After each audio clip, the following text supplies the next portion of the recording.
আসসালামু আলাইকুম। আজকে আমরা 40তম বিসিএস পরীক্ষায় আসা দশমিকের গুণ অঙ্ক থেকে এই অঙ্কটি সমাধান করব। তো প্রথম দেখায় এই অঙ্কটি একটু জটিল মনে হলেও আমরা কিন্তু এই অঙ্কটি বা এই ধরনের অঙ্কগুলো কিন্তু খুব সহজেই সমাধান করতে পারি। তাহলে চলুন অঙ্কটি সমাধান করি।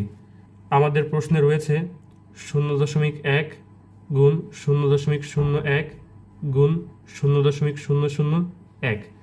তো এরকম অবস্থায় থাকলে আমরা আমাদের দশমিকের পরে যে পূর্ণ সংখ্যাটি রয়েছে তাকে আমরা লবে লিখতে পারি এবং হরে আমরা দশমিকের জন্য একটি এক এবং দশমিকের পরে যত ঘর থাকবে তার জন্য ততগুলো সংখ্যা বসাতে পারি।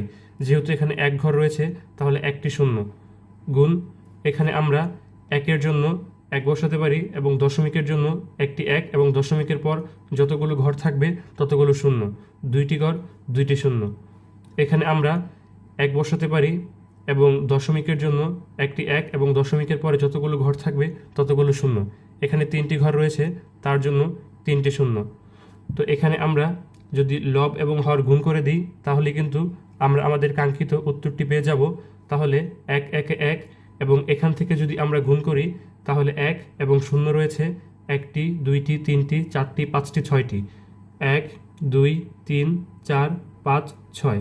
তো আমাদের এই অবস্থা থাকলে আমরা এখানে আমাদের লবে যা থাকবে তা আমরা লিখে ফেলব এবং আমাদের হরে যতগুলো শূন্য থাকবে ততগুলো বামে আমরা দশমিক বসাতে পারি। তাহলে এখানে 6টি শূন্য, তাহলে 1 2 3 4 5 6 দশমিক শূন্য। তাহলে আমাদের কাঙ্ক্ষিত উত্তরটি হবে ঘ, অর্থাৎ 0.0000001।